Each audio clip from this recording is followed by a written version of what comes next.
And welcome back to the Battle Against Cystic Fibrosis All-Star Football Classic. At the half, West Virginia is on top, 24-7. Part of our A1 Heating and Cooling halftime entertainment is this all-star band making up of local high school players. Let's have a listen.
Great performance with a all-star band from the Mid-Ohio Valley, and we'll be back with more of the A1 Heating and Cooling halftime show after this.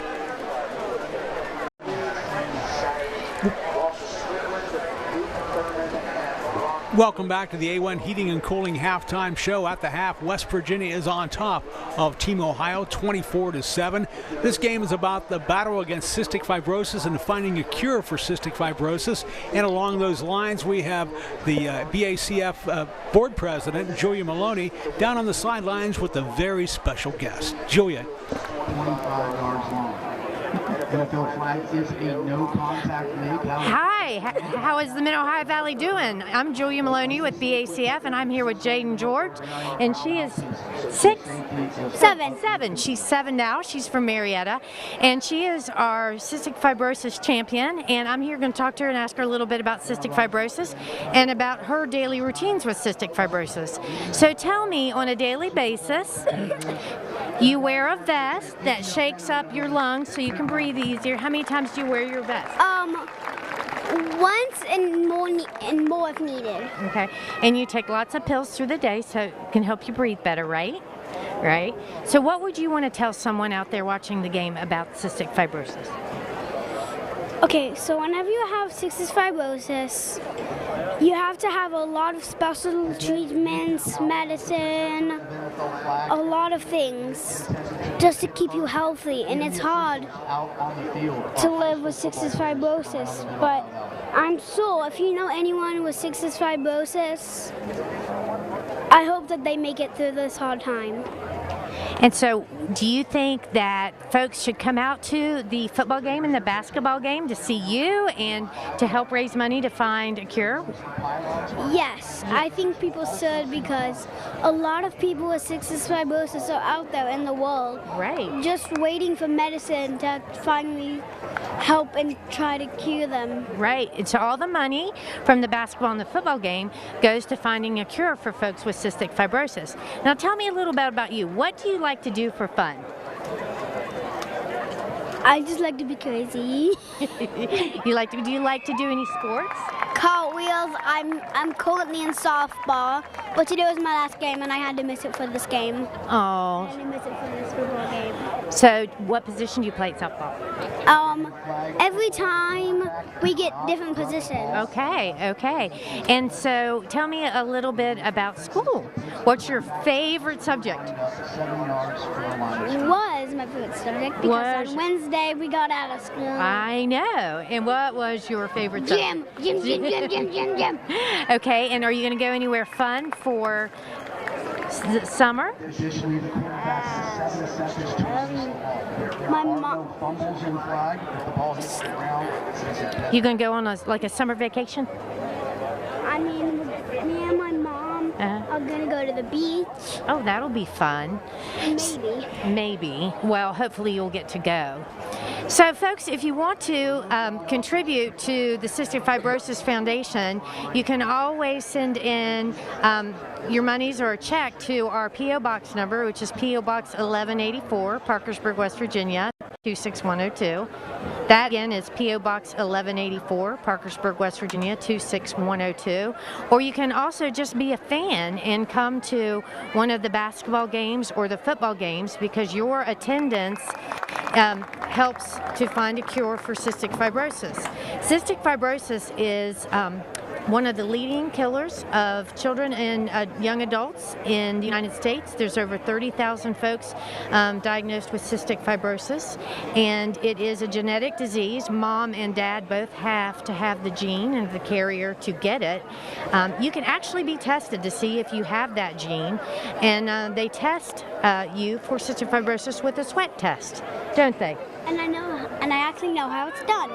They wrap you up in like a lot of blankets and wait for you to sweat. Yes. So that they can get a little bit of your sweat, and that is how they get if you have cystic fibrosis or not. Right, it's a sweat test, and folks that have cystic fibrosis have more salt in their sweat.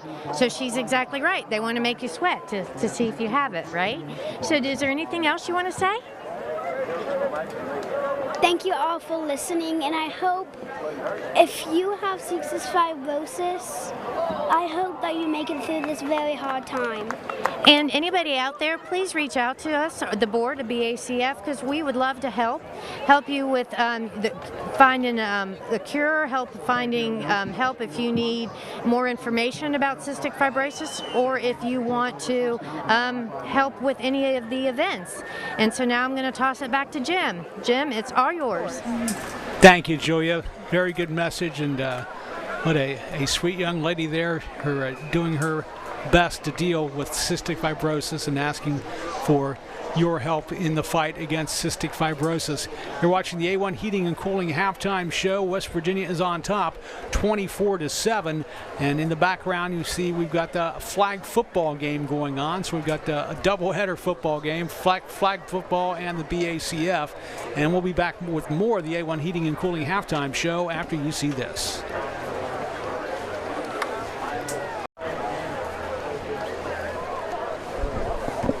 Welcome back to the A1 Heating and Cooling halftime show. At the half, it is West Virginia All-Stars on top of the Ohio All-Stars, 24-7 in the BACF. You can see along the sidelines flag football, which is gaining ever more popularity. It's sponsored by the NFL, has endorsed it to get kids to play football at an early age and lead them up the football spectrum. And right now we've got some halftime statistics given to us by our friend Jay Bennett from the Parkersburg News and Sentinel, one of the sponsors of the BACF. And first downs, West Virginia has dominated that one. Well, not dominated. They have 9 first downs to 7 for Ohio. Most of Ohio's first downs came on their first offensive series where they scored after a fake punt, gave them the second chance opportunity.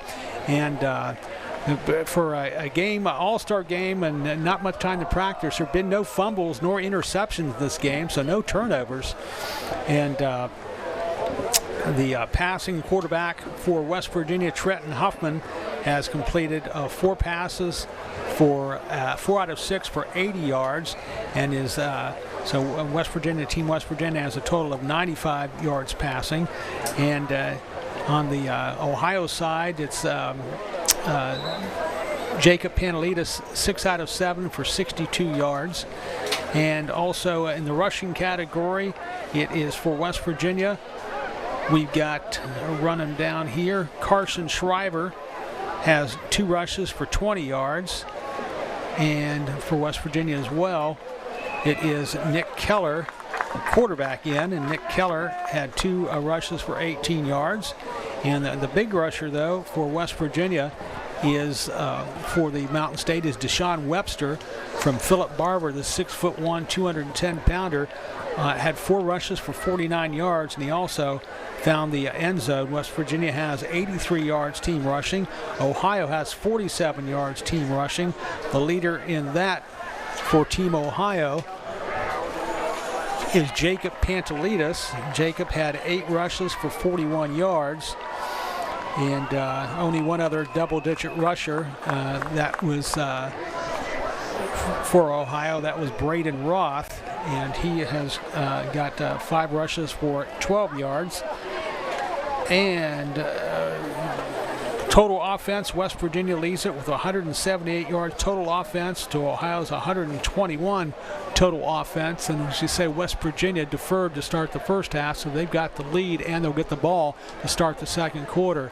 And we'll go over to Mike Hayden, and Mike, run down the scoring summary for us tonight's game. Thank you, Jim.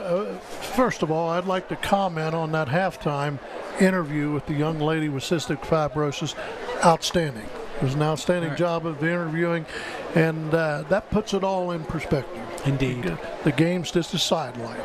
All right, let's take a look at the scoring and how it occurred. Ohio started off with a bang right at the beginning of the football game. They took a drive all the way down the field. At the 6:26 mark, they rushed in or pass, 14-yard pass from Pantelidis to River Thompson. And the kick was good, and Ohio led 7-0. Then still in the first quarter, West Virginia came back, and they scored from 56 yards out, 3:33 remaining in the first period. It was a punt return by Jalen Hall from Mount View. What an outstanding young man. I'll tell you what, when he sees an opening, he takes it. The kick was good by Taylor Thompson. The score at that point was 7-7. And then we go into the second quarter, and with 10:38 remaining, West Virginia scored on a run from 25 yards out by Deshaun Webster from Philip Barber. The kick again by Taylor Thompson put West Virginia in the lead 14-7. And then also in the second quarter, with 3:56 remaining, a 36-yard field goal by Taylor Thompson, and made that score at that time 17-7 in favor of West Virginia. And then with 2:13 remaining in the second period, a 21-yard run by Deshaun Webster. The kick was good again by Taylor Thompson, and the score was 24-7, and that's how we start the second half, Jim. Mike, for your Team Ohio, you're down, and what is Coach Flannery telling his kids at halftime, and what do they have to do to get back in this game? Well, I'm sure he's told them, he said, hey, we don't have an insurmountable lead to overcome. Keep your heads up, keep playing hard, and good things can happen. And that's about the basic thing that you can tell them. But one of the things that I think has occurred is West Virginia, and we said this right before the game started, West Virginia outnumbers them numbers-wise. West Virginia has over 40 players, and Ohio has less than 30. And somebody might say, well, why is that? Well, it depends on your youngsters and whether you can get them to play, want to play. One of the problems they have with this game at this time of the year is you got all these seniors who are going to the beach, going on vacation, starting jobs, whatever. And so it's difficult to get them the time to practice, and some just opt not to do it. And I know there's several youngsters that have scholarships, and those universities and colleges, in a lot of cases, do not want them to play in these all-star games, and that hurts. Yeah. And, but you got to commend these young men for doing it. By the way, Jim, I went to the restroom at halftime. It is nice out there right now. It is not hot at all, and it's almost perfect weather to play. We'll be back and see how it turns out for the second half. Second half action coming your way. You've been watching the A1 Heating and Cooling halftime show with the West Virginia All-Stars leading the BACF 27-24-7. More coming your way after this.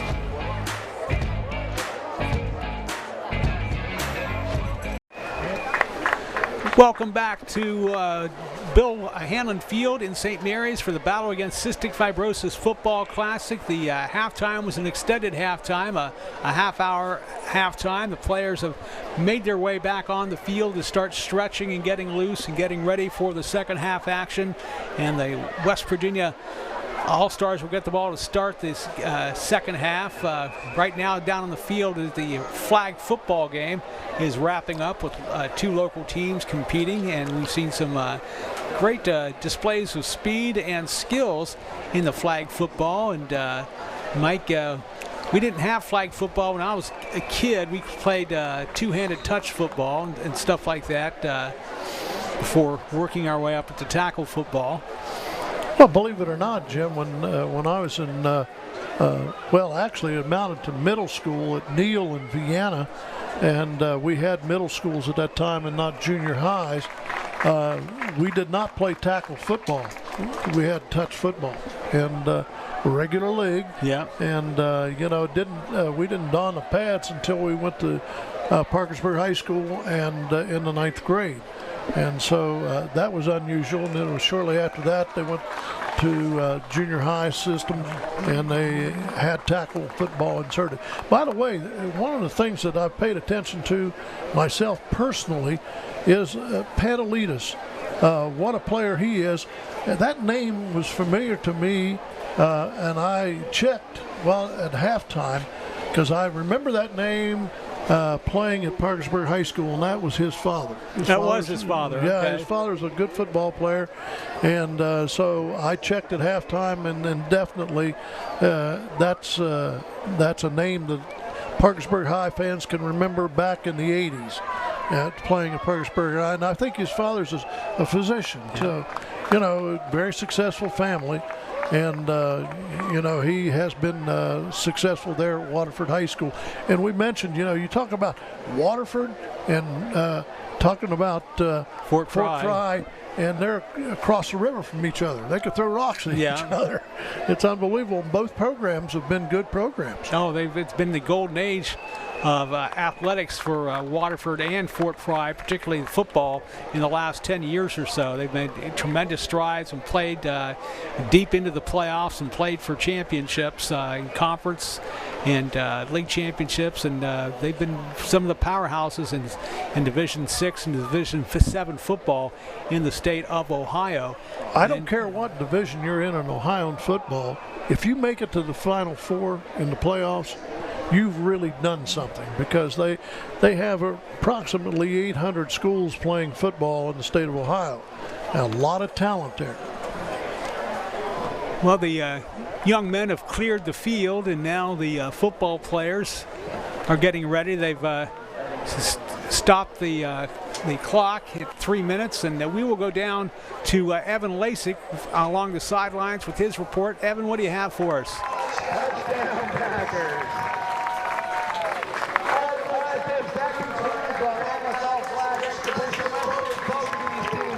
Thank you, guys. I'm here with Coach Mike Flannery of the Ohio football team. Now, Coach Flannery, you guys are down in the second half, entering the second half, 24 unanswered. How do you kind of bounce back from this? Well, we're just going to get back to the basics and come out with our run game. Unfortunately, they get the ball first, so what we're going to try to do is establish a run game and get that going. They got some athletic kids on that other side, and we just got to contain them a little bit and start wrapping. We're playing good. Our interior line, offensively and defensively, is playing good, but we got to execute a little bit better on some of these plays. Now, the edge rushers of West Virginia getting home really early, not giving Jacob Panelidis or the other quarterback a lot of time to throw the ball. How do you recover from that? How do you scheme for that? Screens and draws, and they seem to be working, but we got to move the chains. We're not picking up first downs, and if we don't pick up first downs, it's going to be a long night. Anything you like from your guys in the first half that you want to build off of? Just a run game. I put the ball in their hands a little bit in the locker room. I said, "You guys comfortable? We're going to come out and run our run game, our gold and our bone, shorten the game a little bit, and we need a break. We need a break right here and be able to get a TD real fast and make it a 10-point game hopefully." Thank you very much, Coach Flannery. A lot of time to bounce back right now. We are going to see how Ohio does in the second half, but for right now, that is going to be all I got down here. Back to you guys. Thanks, Evan, and I think you touched on it, Mike. You can't get it all back at once. You just have to do it one series at a time and put some points on the board and knock down that deficit. You've got basically you got to be patient. 2 full quarters to do that. And that's tough to do when you're behind by 17 points like this. You have a tendency to panic. But they've got 2 quarters left in this game. And Coach is right. You just go out, execute. He said something there I don't think people picked up on. He said, we're going to run the football and try to shorten the game. And what that means is he's going to try to get in the end zone and not give West Virginia a chance to get back and score. And as you said, Mike, the sun's down. It's starting to get dark here. The lights are taking hold on the field, and the temperature has dropped into a comfortable temperature and comfortable for the players and the fans. And they put on a great show in the first half. Some great plays, both offensively and defensively, and some special teams excitement there with the punt returns and fake punts. So I'm looking forward to see what both teams have in store for us for the second half. Hey, Jim, we've got to commend Jody Moat for the organization of this thing and how it's going off. He's had a lot of activities here. It's been constant motion, things going on to entertain the fans, and he's done a wonderful job. Yes, he has, and the whole BACF committee is to be commended for the work that they do throughout the year, not only with this game, but with the All-Star Basketball Classic, both boys and girls that are very well organized, and it's played at Parkersburg South every year, and they pack them in because the talent quality of play there is outstanding, and you've got the best basketball players from around the area. Boys and girls competing for one last time. Okay, we've got the captains coming out for the West Virginia squad, and captains from the Ohio squad, and officials will regroup, go over the ground rules, and then West Virginia will accept the ball and kick off this second half.